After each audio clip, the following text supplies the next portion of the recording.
Welcome to Unit 3.4, How Do I Take Charge? I'm Diana Lindsay. How do I take charge?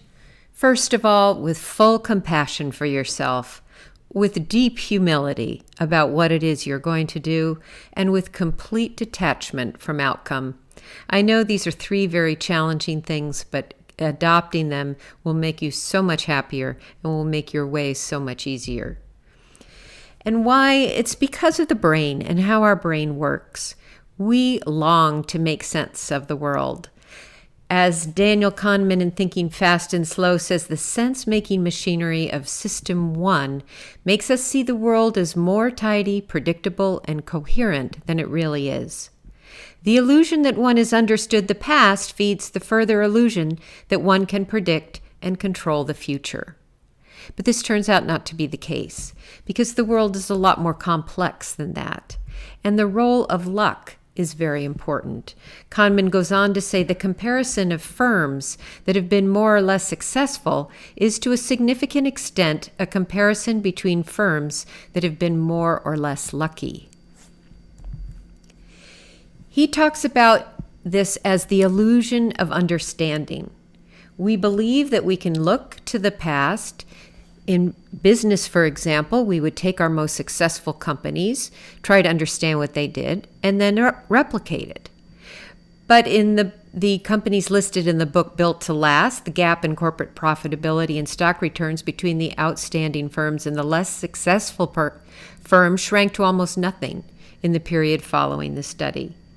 Same went for the companies outlined in The Search of Excellence, and even Fortune's Most Admired Companies. Why? Because luck got in the way, because change got in the way, because things unforeseen got in the way. Don't you think this would apply to self-help, diet, medical, economics, and in fact the book that Kelly and I have written as well? How do we know what's lucky or not? This concept proved to also be very influential to us.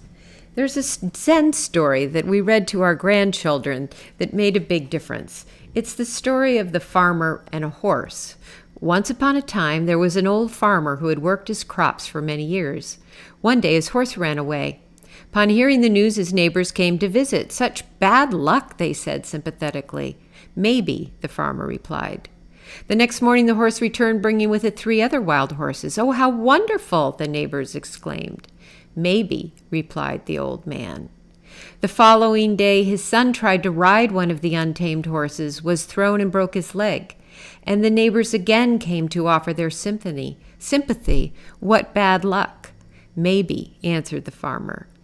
The day after, military officials came to the village to draft young men into the army, and seeing that the son's leg was broken, they passed him by. The neighbors congratulated the farmer on how well things had turned out. "Maybe," said the farmer. Kelly and I found this really important because the seemingly extremely bad luck of getting stage 4 lung cancer has led to some of the most amazing times in our lives. So with that humility in mind, with that understanding that following successful traits does not guarantee our success, nor if we experience failure can we look back and say, it's all our fault. Let's see if there's anything that we can learn from good leadership. And I'm going to go back to some of those early studies, this one from Harvard, on what makes good leadership skills.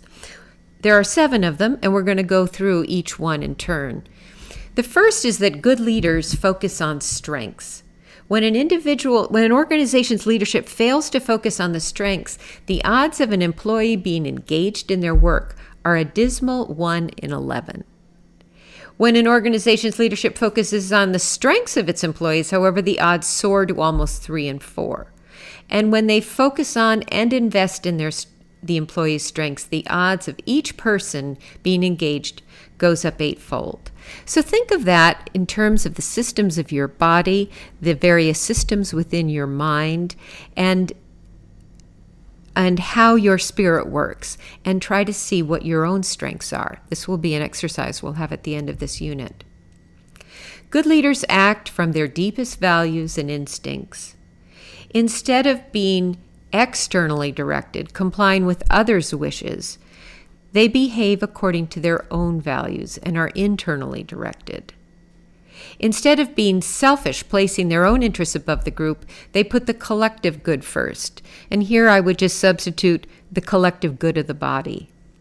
And instead of blocking out all external stimuli in order to stay on task and avoid risk, they learn from their environment and recognize when there's a need for change.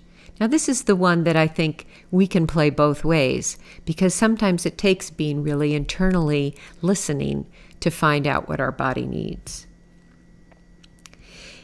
It's not just the business world that has shown value from acting from our deepest values.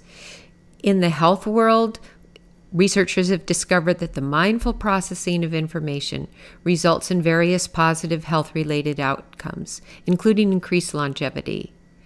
And in education, this quote, "I want my inner truth to be the plumb line for the choices I make about my life, about the work that I do and how I do it, and about the relationships I enter into and how I conduct them." Successful leaders have a growth mindset. Now, what's a growth mindset? This book by Carol Dweck, Mindset, has really changed a lot of my attitudes, not only towards healing, but it's changed attitudes throughout our whole family in terms of raising our children and grandchildren. She said that the belief that cherished qualities can be developed creates a passion for learning. So instead of merely saying, this child is intelligent, a trait inherited and fixed, she believes that learning and intelligence and awareness is something that is gained over time. The passion for stretching yourself and sticking to it, even or especially when it's not going well, is the hallmark of the growth mindset. This is the mindset that allows people to thrive during some of the most challenging times in their lives. So how do you do it? First of all, you listen and recognize when you have a fixed mindset voice. This might be the one that says, "Are you sure you can do it? Maybe you don't have the talent." Or, "What if you fail? You'll be a failure. People will laugh at you." What about, "It's not my fault. It was something or someone else's fault"? Or what if you get mad? Who do you think they are? The second step is to recognize that you actually have a choice. In any situation, you can either respond with a fixed or a growth mindset. Now, if that voice that's coming at you is your own voice, talk back to it with a growth mindset voice. So if you're faced with a challenge and your fixed mindset says, "Are you sure you can do it?" the growth mindset would say, "Well, I'm not sure I can do it now, but I think I can learn to with time and effort." If you hit a setback, the fixed mindset might say, "Well, this would have been a snap if you'd had talent." And the growth mindset would say, "Well, that's so wrong. Michael Jordan didn't know how to play basketball the way he ultimately did when he started." And if you face criticism and the fixed mindset says, "It's not my fault," the growth mindset says, "If I don't take responsibility, I can't fix it." And then whatever the result of that growth mindset tells you, of course, the next job is to take action. What is the fourth step? Good leaders build great teams. So think about it for yourself and your own healing. Who is already on your team? Who are the very best possible players you need to add to your team? And how will you recruit them? The fifth is that good leaders work to solve the problem as a whole rather than solve what they can. This is an example from our previous life in business. We were at the very beginnings of email marketing. At the time, the only things that we could measure was whether somebody opened an email based on a great subject line and whether they clicked through. We did not have the technology to actually measure whether they bought, which was in fact the most important thing. This is the problem that we face in global warming. We want to just tackle little pieces that are possible rather than needing to tackle the big ones that we can't even see or measure. And this happens in medicine with what they call the streetlight effect. Most of our studies are studying what is possible to study instead of the whole of what needs to be studied. And this is creating distortion in our medical evidence. I came to think of it in terms of a medical condition as thinking about whether you are faced with door number 1, door number 2, or door number 3. In door number 1, where a doctor says, I can cure you, your options are simple. You can follow their advice and you can expect good results. But if they say, I can't cure you, but your condition won't kill you immediately, as they do with most chronic conditions, then your choices are, is the chronic medication that I will take good for me, doesn't have too many side effects, not too costly, then I can do it. But are there other ways that I can achieve these same results? Then it's partly your job to figure that out. If the doctor says, as they did to me, I can't cure you and your condition is life-threatening, then it's up to you to recognize that it's up to you to find any additional resources. Good leaders foster creativity and collaboration. Creativity is a practice. It's not a gift. It's a capacity that has emerged over hundreds and thousands of years. It interestingly came about hand in hand with our brains growing larger. Our larger brains allowed us to make free associations and then switch from a creative to an analytical process. So I take that to just think in my general life, have I made space for my creativity? Creativity is amplified through connection. And this is a fun thing. They have studied this from two angles. In our inheritance, they believe that it's our work in tribes that actually force the brain to keep growing. And they've replicated this in modern times with a puzzle box experiment with groups of chimps, capuchin monkeys, and nursery school kids. One of the non-humans reached the highest level of problem solving after 30 hours.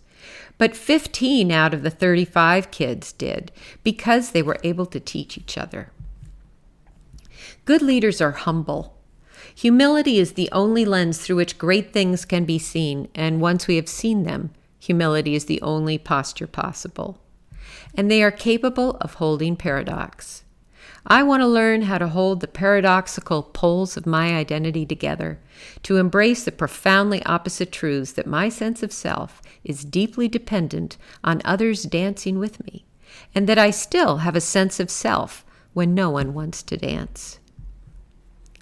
The best problem is not one that we solve, but one that solves us, said Robert Kagan and Lisa Leahy, and I've certainly found that my illness has given me that opportunity. This poem by Mary Oliver, I think, is worth reading aloud. One day, you finally knew what you had to do, and began, though the voices around you kept shouting their bad advice, though the whole house began to tremble and you felt the old tug at your ankles. Mend my life, each voice cried. But you didn't stop. You knew what you had to do, though the wind pried with its stiff fingers at the very foundations, though their melancholy was terrible. It was already late enough and a wild night and the road full of fallen branches and stones, but little by little, as you left their voices behind, the stars began to burn through the sheets of clouds, and there was a new voice, which you slowly recognized as your own, that kept you company as you strode deeper and deeper into the world, determined to do the only thing you could do, determined to save the only life you could save. Another poet, Marianne Williamson, says our deepest fear is not that we are inadequate. Our deepest fear is that we are powerful beyond measure. It is our light, not our darkness, that frightens us. So as we go through this week, let's take the time to celebrate our light. Take or draw a picture of yourself, and next to it, write in all of your strengths as the leader of your healing team and the voice of your cells. And then draw arrows into each of these strengths with things that keep those strengths charged, things that you might say fill you up, things that keep you going, things that continue to keep you strong. These things are the start of your healing plan. Thanks a lot, and we'll see you in the next unit.